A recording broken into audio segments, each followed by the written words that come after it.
This is the No BS Coaching Advice Podcast, episode number 100. I'm Jeff Altman, the Big Game Hunter, and welcome. Excuse me.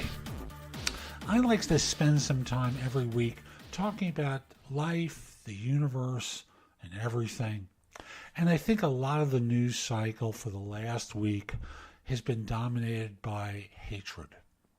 We had a shooting in, I believe, Kentucky, where a man walked into a Kroger, killing two people. He'd attempted to enter a black church and shoot it up. We had the attempted bombings of different individuals who were opponents of President Trump, followed up by the genocide in Pittsburgh. I'm going to call it genocide because it was specifically targeted toward one group, Jews. I'm not sure why I didn't call the shooting in Kentucky genocide, but it is part of the same pattern. I think it's part of the notion that there has to be a certain number of people for it to be genocide, but that's for me to sort out, and I do these shows, no script. This is my own thinking about it, and I do it live. I'll simply say, not to repeat what's said in the media, but we've gotten to a point in our culture where outrage on both sides is prevalent, and we've stopped listening.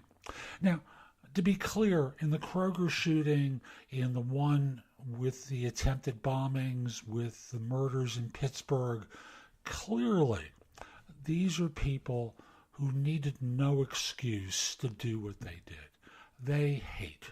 No amount of conversation from anyone would have dissuaded them from doing what they went out to do. That's my opinion. You may see it differently. I don't think they were inflamed by anyone, although maybe the Florida bomber was. But clearly the shooter in Kentucky, clearly the shooter in Pittsburgh, it made no difference. They are people who hate, and haters do stuff. Now, I'll just simply say, folks, we can do things differently, and it really starts in everyday life and how we do things that inflame situations rather than calm them. And I know there are folks who believe that we should be outraged by mistakes or stupidity of the other side, and this is what we get when we act from our outrage. No amount of gun removal, in my opinion, would have changed these events because these folks become determined. I'll just say, maybe all of us and all of our minds can lower the thermostat a couple of degrees and try and do things differently. Give it a shot. If I'm wrong, what do you lose? There's a book that I read many years ago called The True Believer, written by a man named Eric Hoffer. I don't know if it's in print anymore. If it is a fabulous book about mass movements. I won't tell you Hoffer's story. I'll just simply say, if you have a chance, Google him. He is an amazing individual who worked as a longshoreman in San Francisco and wrote some of the most amazing prose you can imagine. Here in the book, The True Believer, he writes about mass movements, and I want to share a few quotes with you. The first one reads, "Hatred is the most accessible and comprehensive of all the unifying agents. Mass movements can rise and spread without belief in a God, but never without a belief in a devil." Boy, when we think about current events, ain't that the truth? The quality of ideas seems to play a minor role in mass movement leadership. What counts is the arrogant gesture, the complete disregard of the opinion of others, the single-handed defiance of the world. Man, true on both sides of the equation, folks. If you as a conservative or a progressive think that the other side is purely at fault, man, one finger points at them, but four fingers points back at you. Here's another one. It's startling to realize how much unbelief is necessary to make belief possible. Boy, there's one more I'm looking for. Here it is. Propaganda serves more to justify ourselves than to convince others. And the more reason we have to feel guilty, the more fervent our propaganda.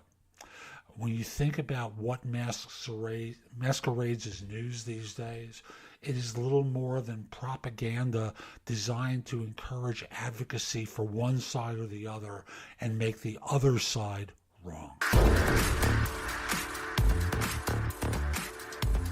Often, our minds are the problem. We take on the opinions of others like we're children listening to our parents.